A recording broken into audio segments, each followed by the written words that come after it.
12वां अध्याय भगवान शिव की अष्टमूर्तियों का स्वरूप तथा उनकी विश्वरूपता। सनत कुमार बोले, हे गणेश्वर, हे महामते, विश्व रूप महात्मा भगवान शंकर की 8 मूर्तियों को आप मुझे बताएं। नंदिकेश्वर बोले, हे कमल योनि ब्रह्मा के पुत्र, मैं उमापति विश्व रूप महादेव की महिमा का वर्णन आपसे अवश्य करूंगा।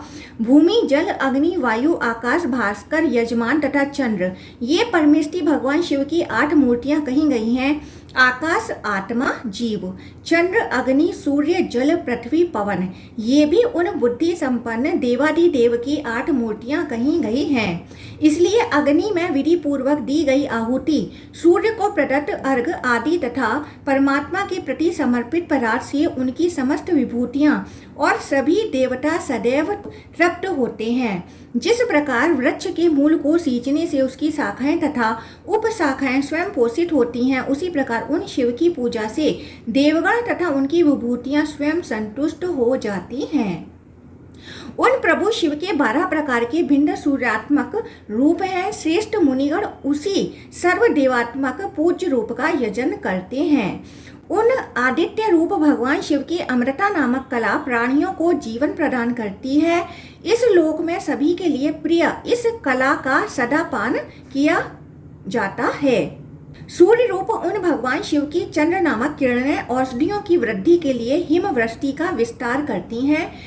मार्तंड रूपी उन शिव की शुक्ल नामक किरणें फसलों के पाक आदि के कारण रूप उष्मा का लोक में विस्तार करती हैं। उन सूर्य रूप परमेष्टि शिव की हरिकेश नाम से प्रसिद्ध किरण नक्षत्रों को दीप्ति प्रदान करती है। उन सूर्य स्वरूप सर्वेश्वर प्रभु की विश्वकर्मा नामक किरण बुद्ध का पोषण करती है। उन शूलधारी सूर्य रूप शिव की विश्ववक्ष इस नाम से प्रसिद्ध किरण शुक्र के पोषक भाव से प्रतिष्ठित है। उन सूर्य रूप त्रिशूलधारी शिव की संयम दसु इस नाम से प्रसिद्ध किरण मंगल का पोषण करती है। उन सूर्य रूप पिनाकी की शिव की अरवा वसु इस नाम वाली किरण सर्वदा बृहस्पति का पोषण करती है। सूर्य रूप उन शिव की स्वराट इस नाम से प्रसिद्ध किरण दिन रात शनैश्चर का पोषण करती है। विश्व की उत्पत्ति करने वाले उमापति सूर्य रूप महादेव की सुषुम्ना नामक किरण सदा चंद्रमा का पोषण करती है। उन जगत गुरु शंकर की सोम चंद्र नामक मूर्ति समस्त शांत किरणों की प्रकृति को प्राप्त है। काल पर शासन करने वाले उन शिव का सोमात्मक रूप सभी देहधारियों में शुक्र वीर रूप से व्यवस्थित है। समस्त जगत के गुरु उन शिव का चंद्र रूप शरीर ही सभी जीवों के मन में प्रतिष्ठित है। चंद्र रूप शिव की सोम नामक उत्तम मूर्ति संपूर्ण प्राणियों के शरीर में 16 प्रकार के विभिन्न रूपों में स्थित है। उन देवादिदेव प्रभु की चंद्र नामक मूर्ति अपनी अविनाशी सुधा से देवताओं और पितरों को सदा तृप्त करती रहती है। उन शिव की सोम नामक मूर्ति प्राणियों को देह शुद्धि के लिए समस्त औषधियों को पोषित करती है। उस मूर्ति को भवानी रूप ही समझना चाहिए। उमापति शिव की यह चंद्र रूप मूर्ति यज्ञों, जीवों और तपों के स्वामी के रूप में प्रसिद्ध है। उन सर्वशक्तिमान भगवान शंभु का चंद्र रूप विग्रह जल और औषधियों के स्वामी के रूप में विख्यात है। आत्मा और अनात्मा संबंधी विचार संपन्न जनों से सुविचारित जो सदाशिव हैं, वे समस्त इंद्रियों तथा उनके देवताओं से आग्रह हैं तथा विशुद्ध अमृत रूप हैं। उन चंद्र रूप भगवान शिव के जीव रूप में आत्मा में निश्चल हो जाने पर समस्त लोगों पर एकमात्र शासन करने वाली माया तिरोहित हो जाती है। शिव की यजमान नामक मूर्ति हव्य द्रव्यों से सभी देवताओं तथा कव्य द्रव्यों से पितरों को भी निरंतर संतृप्त करती है। यजमान नामक जो शिव की मूर्ति है, वह आहुति जन्य वृष्टि से सभी परापर पदार्थों को उत्पन्न करती है। यह प्रसिद्ध ही है। ब्रह्मांडों के भीतर तथा बाहर व्याप्त जल तथा प्राणियों के शरीर में स्थित जल उन्हीं शिव की श्रेष्ठ मूर्ति है। नदियों, नदों और समुद्रों के अमृत में सारे जल के रूप में सर्वत्र उमापति शिव ही सर्वदा व्याप्त हैं। यह मूर्ति समस्त जीवों को जीवन प्रदान करने वाली है तथा उन्हें पवित्र करने वाली है। चंद्र रूपा उमा के हृदय में जो मूर्ति स्थित है, वह भगवान शिव की जलमयी परा मूर्ति ही है। ब्रह्मांडों के भीतर तथा बाहर व्याप्त और यज्ञ विग्रह में स्थित अग्नि भगवान शिव की श्रेष्ठ अग्नि रूप मूर्ति ही है। जीवा के शरीर में भी जटार अग्नि रूप से ईश्वर शिव की कल्याणमयी मूर्ति ही विराजमान है। भगवान शिव की जो अग्नि रूप मूर्ति है वह अत्यंत पूजित है। वेद वेताओं ने इसके 49 भेद बताए हैं। भगवान शिव का यह अग्नि रूप विग्रह अधिक जातियों के द्वारा आहुति प्रदान किए जाने पर देवताओं के लिए हव्य तथा पितरों के लिए कव्य का वहन करता है। वेद तथा शास्त्रों को जानने वाले भगवान शिव की अग्नि रूप मूर्ति को सर्वदेवमय तथा श्रेष्ठ कहते हैं और विधि पूर्वक उसकी पूजा करते हैं। ब्रह्मांडों के भीतर तथा बाहर स्थित और जीवों के शरीर में स्थित जो वायु है वह शिव की महिमामयी मूर्ति ही है। प्राण आदि, नाग, कूर्म आदि और आहव आदि वायु है, वह सब उसी एकमात्र शिव की मूर्ति के भेद कहे गए हैं। ब्रह्मांडों के भीतर तथा बाहर स्थित और प्राणियों के देह में स्थित जो आकाश है वह सर्वव्यापी शंभु की ही महिमा युक्त मूर्ति है। भगवान शिव की धरा रूप मूर्ति सभी ब्राह्मणों की मुख्य देवता है तथा समस्त चराचर प्राणियों को धारण करने वाली कही गई हैं। स्थावर जंगम प्राणियों के शरीर भगवान शिव की मूर्तियों के पृथ्वी, जल आदि पंच महाभूत समुदाय से सम्यक उत्पन्न किए गए हैं, ऐसा विद्वानों ने कहा है। श्रेष्ठ मुनियों ने बताया है कि पंच महाभूत पृथ्वी, जल, तेज, वायु, आकाश, चंद्र, सूर्य और आत्मा, यही देवदेव धीमान की 8 मूर्तियां हैं। उन शिव की जो 8वीं श्रेष्ठ मूर्ति आत्मा है वह यजमान नाम वाली भी है। यह सभी चराचर प्राणियों के शरीर में सदा स्थित रहती है। मुनीश्वरों ने दीक्षित ब्राह्मणों को भी आत्मा कहा है। इसे ही कल्याणकारी शिव की यजमान नामक मूर्ति कहा गया है। अपने कल्याण की कामना करने वाले मनुष्यों को शिव की इन कल्याण की साधनभूता अष्टमूर्तियों की प्रयत्न पूर्वक नित्य वंदना करनी चाहिए। इस प्रकार श्रीलिंग महापुराण के अंतर्गत उत्तर भाग में शिव विश्व रूप वर्णन नामक 12वां अध्याय पूर्ण हुआ। 13वां अध्याय भगवान सदाशिव के सर्वभव आदि 8 स्वरूपों तथा उनकी शक्तियों एवं पुत्रों का वर्णन। सनत कुमार बोले, हे नंदिन, उमापति परमेष्टि अष्टमूर्ति महेश्वर शिव की और भी महिमा मुझे बताइए। नंदिकेश्वर बोले, मैं जगत को व्याप्त करके स्थित रहने वाले परमेष्टि उमापति महेश की अष्टमूर्ति की महिमा आपको बताऊंगा। चराचर प्राणियों को धारण करने वाले उन पृथ्वी रूप शिव को सभी शास्त्रों के पारगामी विद्वान सर्व ऐसा कहते हैं। उन पृथ्वी रूप परमेष्टि सर्व की पत्नी विकेसी कही जाती हैं और पुत्र को अंगारक मंगल कहा गया है। वेद वेता लोग जल मूर्ति शिव को भव ऐसा कहते हैं। विद्वानों के द्वारा लोगों को जीवन प्रदान करने वाले परमात्मा भव की भार्या देवी उमा कही गई हैं और उनके पुत्र शुक्र कहे गए हैं। सभी लोकों में व्याप्त रहने वाले तथा सभी लोकों के एकमात्र रक्षक अग्नि रूप भगवान शिव को विद्वानों ने पशुपति कहा है। उन परमात्मा पशुपति की प्रिय भार्या स्वाहा कही गई हैं। विद्वानों के द्वारा भगवान कार्तिकेय उनके पुत्र कहे गए हैं। समस्त भुवनों में व्याप्त रहने वाले तथा सभी जीवों का भरण पोषण करने वाले पवन रूप शिव को विद्वानों के द्वारा ईशान ऐसा कहा जाता है। विद्वानों के द्वारा पवनात्मा जगतकर्ता भगवान ईशान की पत्नी भगवती शिवा कही गई हैं और इनके पुत्र मनोजव कहे गए हैं। सभी स्थावर जंगम प्राणियों की समस्त कामनाएं पूर्ण करने वाले आकाश रूप भगवान शिव को विद्वान भीम ऐसा कहते हैं। विद्वान पुरुषों ने 10 दिशाओं को उन महामहिम व्योआत्मा प्रभु भीम की पत्नियां तथा सर्ग को उनका पुत्र कहा है। सभी को ऐश्वर्य प्रदान करने वाले सूर्य रूप भगवान शिव को देवता लोग भुक्ति मुक्ति दाता भगवान रुद्र कहते हैं। भक्तों को भक्ति प्रदान करने वाले उन सूर्यात्मा रुद्र की भार्या सुवर्चला कही गई हैं और शनेश्वर इनके पुत्र कहे गए हैं। समस्त सौम्य वस्तुओं की प्रकृति के रूप में प्रसिद्ध सोम रूप शिव को विद्वानों ने महादेव ऐसा कहा है। मनीषियों ने रोहिणी को उन सोमात्मक प्रभु महादेव की पत्नी और बुद्ध को उनका पुत्र बताया है। हव्य कव्य ग्रहण करने वाले देवताओं तथा पितरों के लिए हव्य कव्य की व्यवस्था करने वाले यजमान रूप प्रभु शिव को विद्वानों ने उग्र ऐसा कहा है तथा दूसरे श्रेष्ठ जनों ने उन्हें ईशान भी कहा है। विद्वानों ने दीक्षा को उन यजमान रूप उग्र नामक शिव की पत्नी बताया है। उनका पुत्र संतान नाम वाला है। जीवों के शरीर में कोंकण आदि स्थलों की भांति जो कठोर पार्थिव भाग है उसे जिज्ञासुओं का सर्व तत्व समझना चाहिए। प्राणियों के शरीर में जो शाश्वत द्रव रूप वस्तु है वह उन परमात्मा भव का अंश है। ऐसा सभी वेदांतों के पारगामी विद्वानों तथा तत्वज्ञों को जानना चाहिए।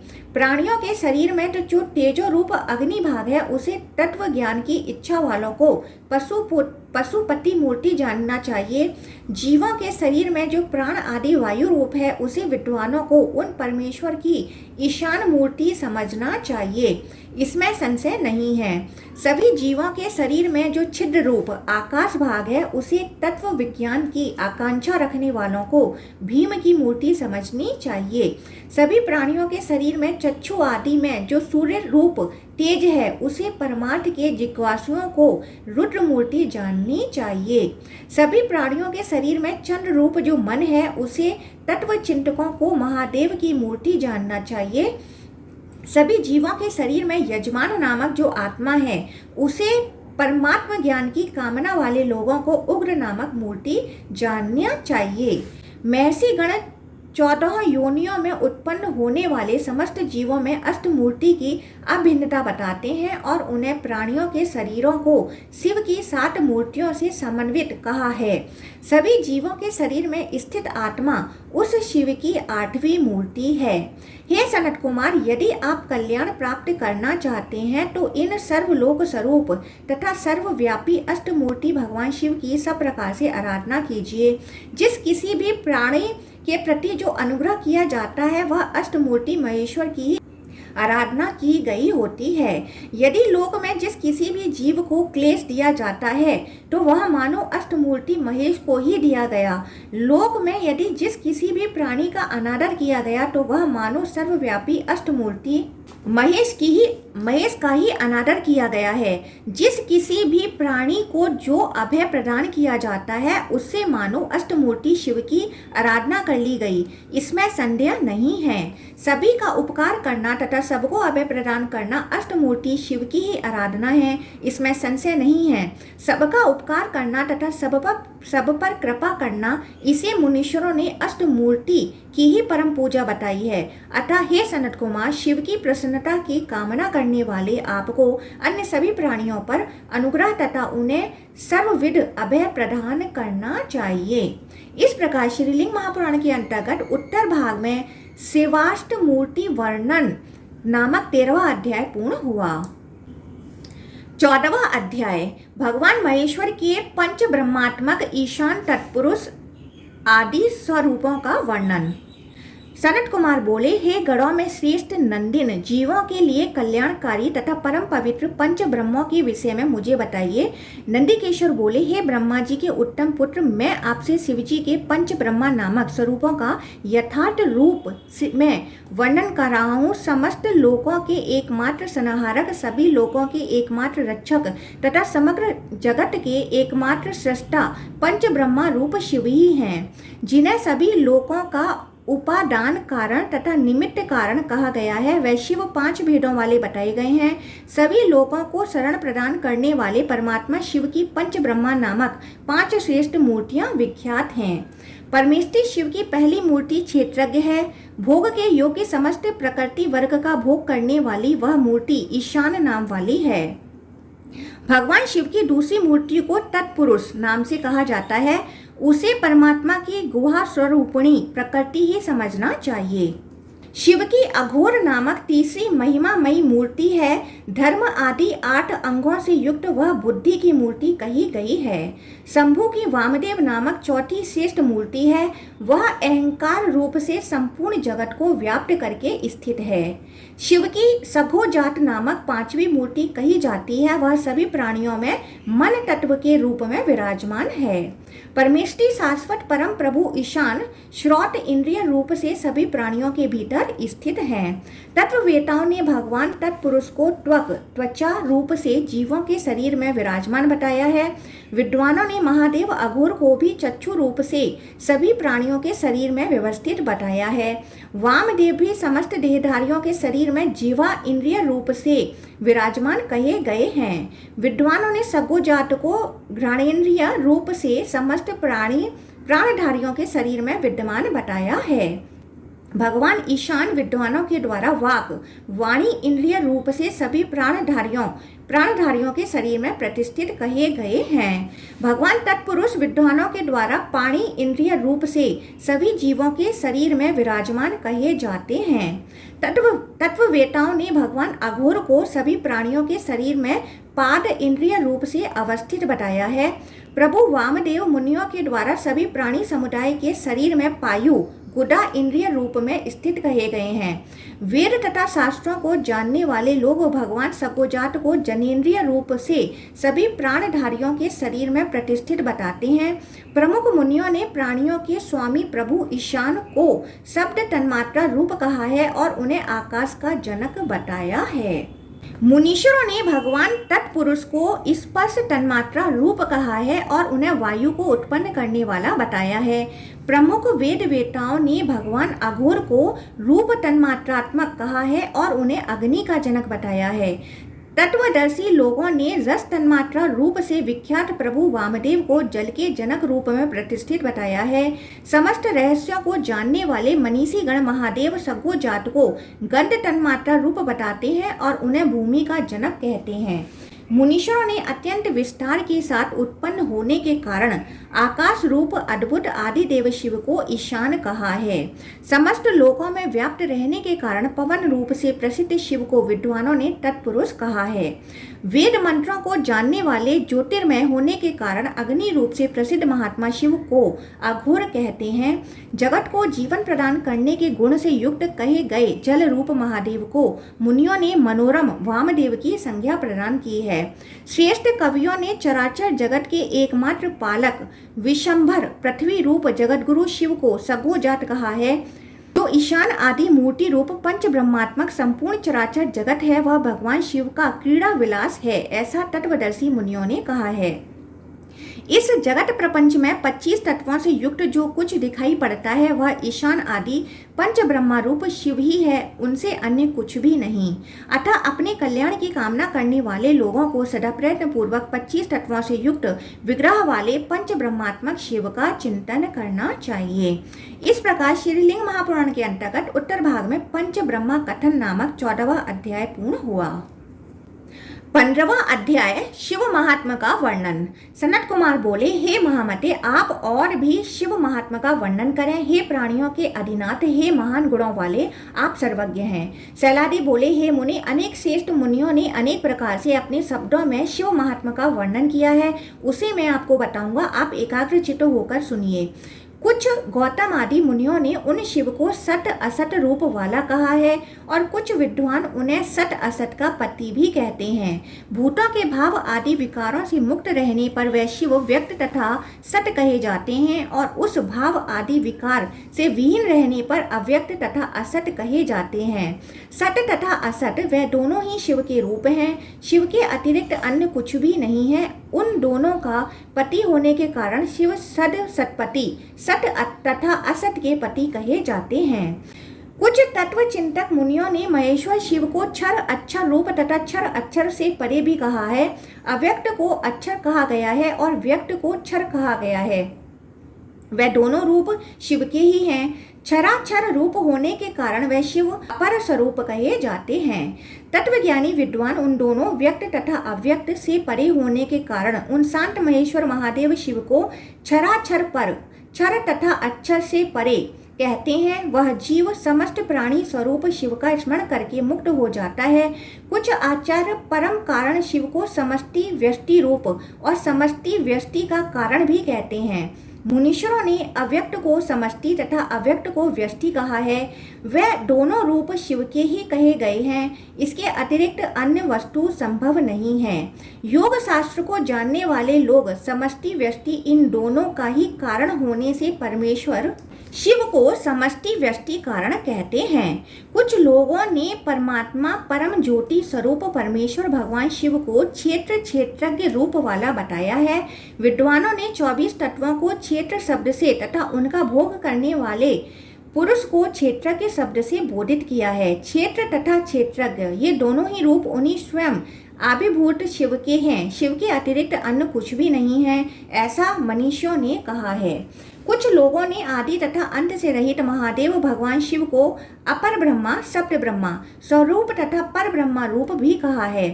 अपर ब्रह्मा को प्राणियों के इंद्रिय अंतकरण के शब्द आदि प्रधान विषयों के रूप वाला और पर ब्रह्मा को चिदानंद स्वरूप निर्दिष्ट किया गया है। वह दोनों ही ब्रह्मा इन्हीं महेश्वर परमात्मा शंकर के रूप हैं। शिव के अतिरिक्त अन्य कोई नहीं है।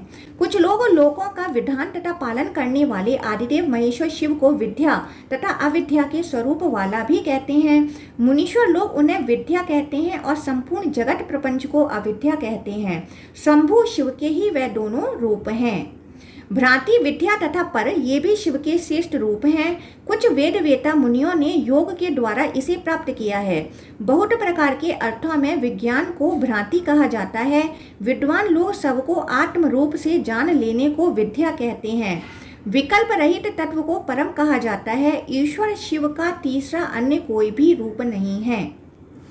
कुछ लोग सभी लोकों के रचयिता तथा पोषक परमेश्वर शिव को व्यक्त अव्यक्त ज्ञ रूप वाला भी कहते हैं। विद्वान लोग 23 तत्वों को व्यक्त शब्द से, परा प्रकृति को अव्यक्त शब्द से तथा गुणों का भोग करने वाले पुरुष को ज्ञ शब्द से अभिहित करते हैं।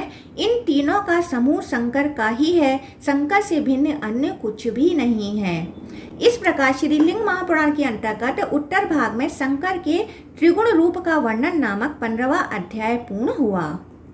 16वां अध्याय विविध नाम रूपों में शिव की आराधना की महिमा। सनत कुमार बोले, हे महाबुद्धे, मुनीश्वरों के द्वारा बहुत से नामों में अनेक प्रकार से कहे गए शिव के रूपों को मैं यथार्थ रूप में पुनः सुनना चाहता हूँ।